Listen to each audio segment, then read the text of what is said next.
náš štát len za posledných 15 rokov zamestnal viac ako 100 000 nových štátnych zamestnancov. Zároveň priemerný plat úradníkov stúpol o viac ako 1000 eur a teraz je na úrovni skoro 1900 eur mesačne.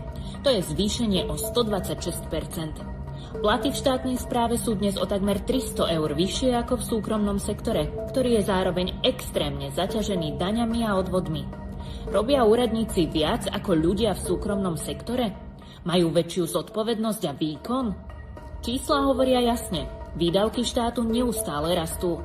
Počet úradníkov rastie, ich platy tiež. Otázka je, rastie aj hodnota a kvalita služieb pre občana? Pociťujete lepšiu zdravotnú starostlivosť, kvalitnejšie školstvo či rýchlejšie vybavenie vecí na úradoch? Sú to peniaze nás všetkých. Starajme sa o ne. Prinášame riešenia.